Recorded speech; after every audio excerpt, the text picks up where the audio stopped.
आमच्या राहुरीमध्ये माग एक धर्मसभा झाली, तर त्यावेळेस इथल्या महिलांनी हिंदू धर्मासाठी लढायचं कसं ते दाखवलं होतं।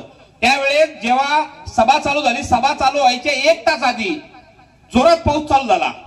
पाऊस चालू झाला असताना त्या रस्त्याला जिथं ती सभा होती त्या ठिकाणी खाली पूर्णपणे चिखल होतं। तर राणे साहेबाला यायला थोडा उशीर झाला, तर 2 तास ह्या महिला त्या चिखलामध्ये बसले होते। आणि आम्ही जेव्हा जात होतो त्या रस्त्याने, तर त्या 500 मीटरचा असा तो रस्ता असेल, त्या 500 मीटर पर्यंत त्या महिला पूर्णपणे चिखलामध्ये आणि वरून पाऊस आणि त्यांच्या कडेवर लहान लहान पोरं होते, हे पण मी राहुरीत पाहिलेले आहे। आणि आज ह्या कडक उन्हामध्ये ह्या महिला मोठ्या संख्येने जमला, त्याबद्दल तुमचं मी मनापासून आभार मानतो। आणि खरंच काळाची गरज आहे, कारण 2-3 वर्षापासून 2022ला या प्रशासनाने त्या मस्जिदवाल्यांना पत्र दिलंय का तुम्ही ते 7 दिवसाच्या आत काढून टाका। आता यांचा महिना आणि वर्ष कोणतं होतं हे पहिले बघावं लागेल। 2022 पासून यांचा तो दिवसच पुढे आहे ना, ते 7 दिवसच होय ना अजून। तर असंच प्रशासन जेव्हा काम करत नाही तेव्हा आम्हाला रस्त्यावर उतरायची वेळ येते। त्यावेळेस जर काढलं असतं तर आज ही वेळ तुमच्यावर आली नसती। 2022 पासून तुम्ही लोक इथं सगळे लोक इथले हिंदू लोक फॉलोअप घेत आहे। त्यावेळेस काही प्रशासन मध्ये अधिकारी होते, हे लोक त्यांना निवेदन द्यायला जायचे तर यांना धमकी दिली जायची का तुम्ही जर आले तर तुमच्यावर गुन्हे दाखल करू। अनेक पोरांना त्यावेळेस नोटीस दिल्या गेल्या, अनेक पोरांना त्यावेळेस नोटीस दिल्या का जर अशा इनलिगल मस्जिदी बनत असतील आणि तुम्ही जर आवाज उठवला तर तुमच्यावर गुन्हे दाखल करू। पण आता ती वेळ राहिलेली नाहीये। आता आमच्या महाराष्ट्रातला प्रत्येक हिंदू हा जागृत झालेला आहे। एकदा निवेदन देऊन जर ऐकलं नाही तर ते घुसून तोडायची ताकद पण आमच्यात आहे। आणि उदाहरण म्हणून आपल्या सर्वांना माहिती आहे, सगळ्यांना भैया इथंच आहे, सिद्धटेक सगळ्यांना माहिती आहे ना, विशालगड सगळ्यांना माहिती आहे ना। तिथे असे निवेदन दिले होते आणि सांगितलं काढा, नाही काढले तोडले आम्ही। तसंच भैया आता महत्वाचा प्रश्न असा आहे, आपले दैवत छत्रपती शिवाजी महाराजांचा जन्म जिथं झाला शिवनेरी किल्ल्यावर, त्या किल्ल्यावर सुद्धा कब्जे झाले हो। आता परवा दिवशी मला एक क्लिप टाकली तिथल्या लोकांनी, तिथं एक मुल्ला जातो, मुल्ला, आणि त्याचा पर्यटक घेऊन जातात मुल्ला, त्या मुल्ला छत्रपती शिवाजी महाराजांच्या इतिहासमध्ये त्याचं जोडतोय का या कबरी या सगळ्या मजारी छत्रपती शिवाजी महाराजांनी बांधून दिल्या। म्हणजे इतकी विकट परिस्थिती आपल्या धर्मावर आलेली आहे। कुणीतरी येतं काहीतरी सांगतं, म्हणजे जे गाया खातात त्या छत्रपती शिवाजी महाराजांचे तिथं थडगे बांधतात, तिथं पूजन करायला जातात। आणि असा एक किल्ला नाहीये, असा एक किल्ला मला दाखवायचा जिथं हिरव्या चादरवाले सापांचे थडगे नाहीये, असा एक किल्ला आपल्या महाराष्ट्रात उरला नाही। आणि जर बाहेरचे राज्य पाहिले त्या राज्यांमध्ये असं होत नाही, कारण ह्या महाराष्ट्राच्या हिंदूंनाच आपल्याला सर्व धर्म समभावाचा किडा आपल्या मेंदूमध्ये असा टाकून ठेवला आहे का तो निघायचं नाव घेत नाही। आणि घरं इथं काहीतरी किती घरं, 10-12 घरं आणि हिंदूंची वस्ती, आणि त्या ठिकाणी यांचं माज आम्ही सहन करायचं कदापि सहन करणार नाही। जर आज जो काय आम्ही निवेदन देऊ आणि प्रशासनाने जर ते काढलं नाही तर लक्षात ठेवा पुढच्या वेळेस याच्या मोठ्या संख्येने, आज फक्त आम्ही या गावात या अंबिका नगरचे लोक बोलवले, पुढच्या वेळेस जिल्ह्यातले लोक येऊन ते काढून टाकू याची प्रशासनाने काळजी घेतली पाहिजे। अरे कुठलंही कागदपत्र नसता, कुठलीही परवानगी नसता जर असे मस्जिदी उभारतील आणि त्याच्यावर भोंगे लावून हिंदूंना त्रास देतील, आणि हा ज्यांचा धर्म आहे, पहिले हिंदूंना त्रास द्यायचा, गायचे मटण खायचे, त्यांच्या घरासमोर हाडकं फेकायचे आणि हिंदूंनी घरं सोडून जायचे, हा यांचा जिहादचा प्रकार आहे हा। आणि हा इथं चालू आहे का तुम्ही जागृत होय म्हणून ठीक आहे, आमच्या इथं बघा काही काही ठिकाण असे आहेत, वार्ड नंबर 2 जर बघितलं, पहिले हिंदूंची संख्या जास्त होती, मागे स्वर्गीय लोक सर्वात जास्त तिथं राहिला होते। आता पहिलं सगळे घर सोडून पळून राहिले का बरं? हिंदू धर्माला मानणारे लोक आहे, घरासमोर हाडकं आले का धर्मभ्रष्ट झाल्यासारखं वाटतं, निघून जातात आणि 5 वेळे भोगतात। हे ऐकून घेणार कोण? आणि आपल्या पूजा जर चालू असली, जर छत्रपती संभाजी नगर मध्ये जर पाहिलं तर तिथंच आपल्या एक हिंदू वस्ती होती, अचानकपणे हिंदू लोकांनी जमिनी विकल्या, मुसलमान वस्ती झाली। हनुमान चालीसा चालू असताना त्याच्या मध्ये जाऊन विरोध केला। हनुमान चालीसा काय रोज करत नाही हिंदू, आठवड्यातून एकदा करतो शनिवारी, ते सुद्धा त्यांना सहन होत नाही। मग रोज हे 5 वेळा भुकणारे भोंगे आम्ही का बरं सहन करायचे? हा हिंदू राष्ट्र आहे, आणि पहिले जर आपण कुणाचं ऐकायचं असेल तर पहिले हिंदूंचं ऐकायचं, नंतर हे, आणि त्याच्यात पण हे आलेले इथले नाहीये, आणि जे स्वतःला इथं येऊन हिंदूंवर जर कब्जा करायचा प्रयत्न करत असाल तर ती वेळ गेली। आता हा गांधीचा जमाना नाही, हा स्वतंत्रवीर सावरकरांचा आणि नथुराम गोडसेचा जमाना चालू झालेला आहे। आम्ही गांधीला नाही तर आम्ही गोडसेला मानणारे लोक आहेत. आणि जो कोणी धर्माच्या सोबत उभा राहील, जो कोणी क्रांतिकारक असेल, तो धर्माबद्दल बोलत असेल, आम्ही त्याच्या सोबत उभे. आम्हाला सर्व धर्म समभावाचं घेणं देणं नाही. आम्ही फक्त हिंदू आहेत. आणि आपण सर्वांनी लक्षात घेतलं पाहिजे का आपण काम करत असताना आपली जात कोणती हे विसरून जायचं. हे मातंग समाज, हा महार समाज, हा वाल्मिकी समाज, हा मराठा समाज, हा वंजारी समाज, हे सगळं डोक्यातून काढायचं. आम्ही फक्त हिंदू आहोत. आणि जोपर्यंत तुम्ही हिंदू आहे तोपर्यंत जिवंत आहे. आणि जेव्हा जेव्हा तुम्ही जातीचे अभिमान बाळगायला लागले तर बांगलादेश सारखी तुमच्यावर परिस्थिती येणार नाही, या विचार करू नका. बांगलादेशमध्ये पण हीच परिस्थिती होती. तिथेही लोक जातीत वाटले गेलते. आणि तुमच्या इथले जसे काही काही सेक्युलर आहेत ना, आतून काड्या करतात, तुम्हाला म्हणतात तोडा, आणि तसं प्रशासनाला फोन करतात, तसे तिथं पण होते. पण ह्याच लोकांच्या पोरींवर बलात्कार त्या बांगलादेशमध्ये सर्वात पहिले झाले. कारण तू तुझ्या धर्माचा झाला नाही तर आमचा काय होणार आहे. ह्याच लोकांवर सर्वात पहिले अत्याचार झाले त्या बांगलादेशमध्ये. आणि तिथं कुठल्याही कोणाची जात विचारली नाही, एकाही माणसाची जात विचारली गेली नाही.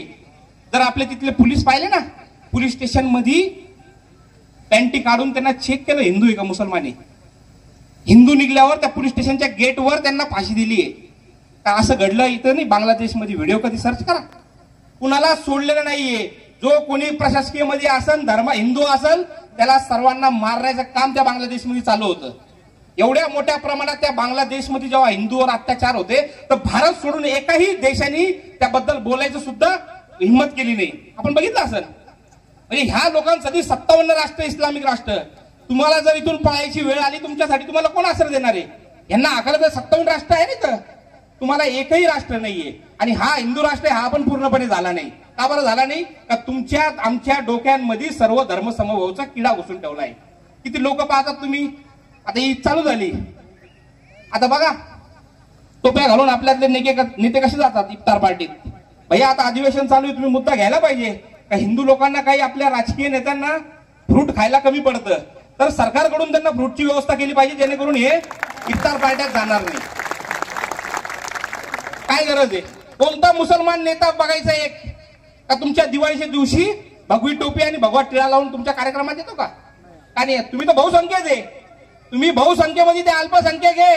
तुम्ही बहुसंख्येमध्ये असून त्यांना त्यांच्या धर्माचा अभिमान आहे. आता गाडीत येताना सुरेश चव्हाण की साहेबांचा ते आतंकवादी आबो आझमीचं एक व्हिडिओ क्लिप पाहिली. त्या व्हिडिओ क्लिप मध्ये चव्हाण की साहेब त्याला विचारतात, तू गणपती बाप्पाला देव मानतो का नाही? तू म्हणे मी कशाला मागू, माझा तर अल्ला आहे. जर तुझा अल्ला आहे तर आमचा गणपती आहे. जर तुला गणपती मान्य नाही तर आम्हाला अल्ला का मान्य? त्यासाठी हे पाची भोंगे बंद करायला पाहिजे. काल तुम्ही लोकांनी निवेदन दिल्यानंतर तुम्ही लोक इथं जमणार आहे, सगळं करणार आहे, तेव्हाच भोंगे काढले. एवढे दिवस तुम्हाला आठवलं नाही? तेव्हाच काढून घेतले असते तर ही वेळ आली असती का? काल रात्री जेव्हा इथं छावा सिनेमा दाखवला तर आता ते म्हणत होते आम्ही दिल्लीचे, कुणी म्हणला राजस्थानचे,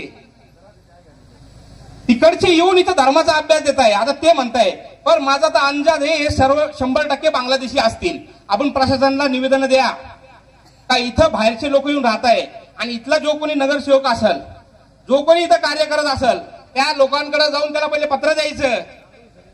हा पहिले पत्र द्या का आमच्या गावात, आमच्या अंबिकानगर मध्ये कुणी बाहेरचा माणूस यायच्या पहिले त्यांनी पोलिसांची परवानगी घेतली पाहिजे. आणि जर तसा माणूस भेटला तर प्रशासनाला एकदा सांगा आणि नंतर तुडवायचे यांना. कुणी बाहेरचा माणूस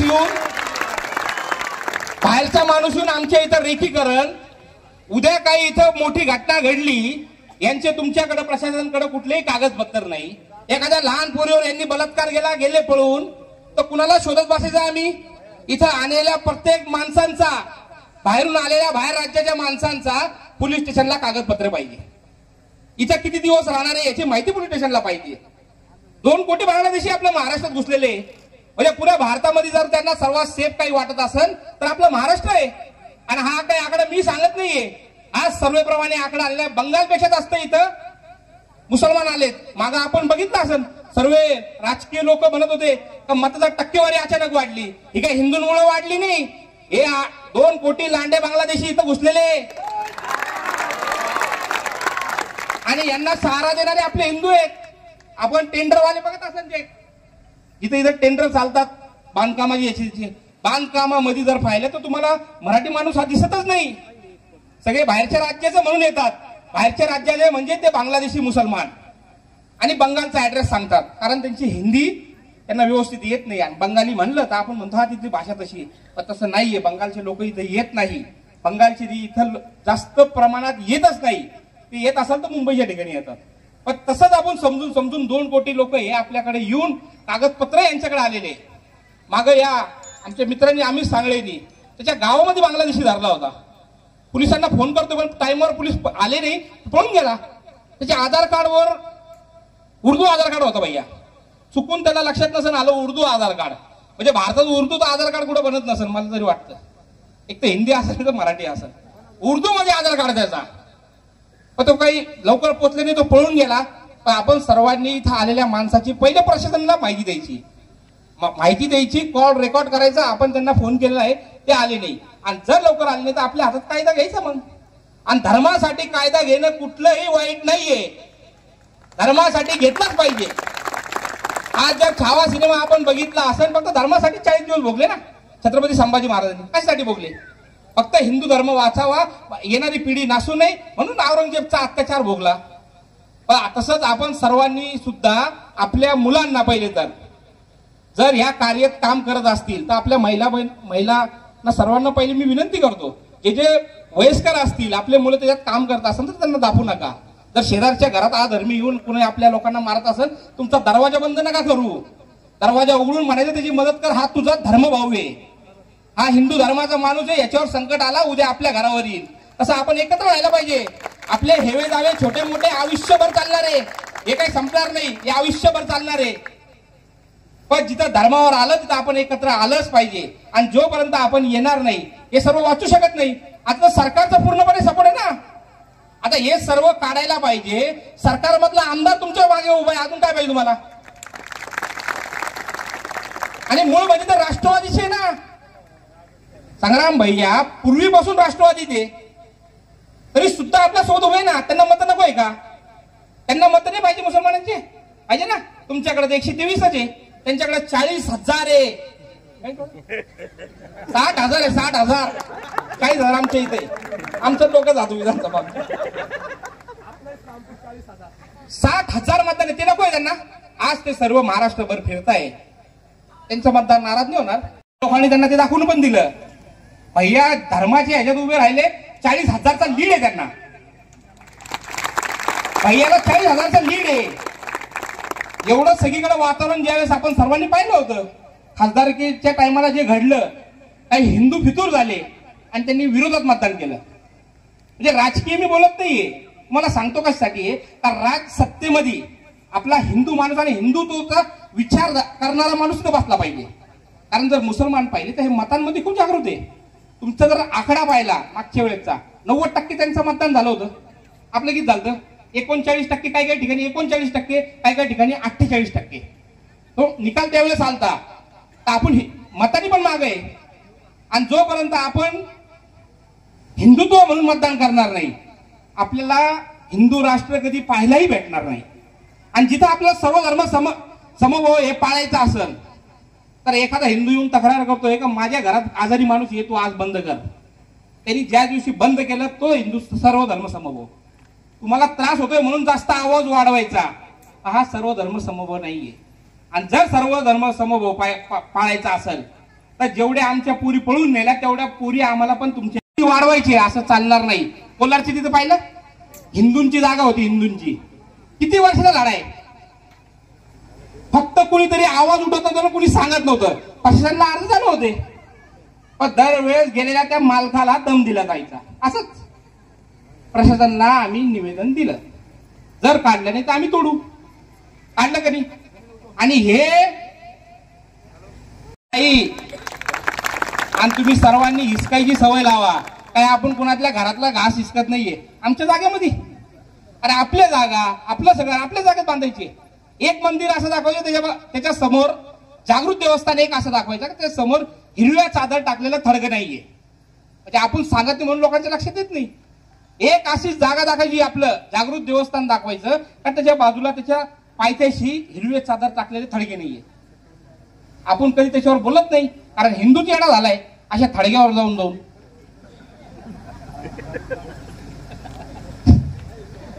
म्हणून आपण सर्वांनी आपल्या कार्यकाळ सांगतील एवढ्या टाइमात त्याला काढणार आहे. तो टाइम संपल्यानंतर आमचा टाइम सुरू होईल. आणि आता आपण सर्वांनी पहिले तर मला इथून भरभराटून मतदान केलं त्याबद्दल मी सर्व महिलांचा व सर्व आपल्या तरुण पिढीचा मनापासून पहिले तर आभार मानतो. आणि आता येणाऱ्या नगरपालिकेसाठी तुम्हाला सांगतोय, सगळ्यांना आता आव्हान द्या. कारण सगळ्यांची लागेबंदी कशात आहे? मतांसाठी. लाचारी कशासाठी आहे? मतांसाठी. तर आपल्याच फितूर त्यांच्याकडे आहे ना.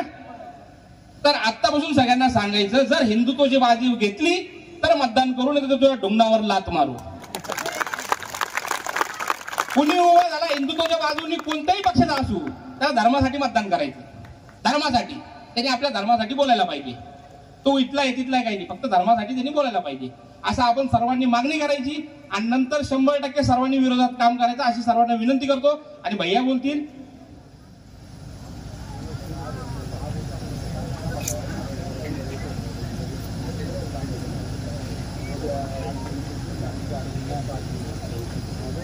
भैया बोलतील. जय श्रीराम.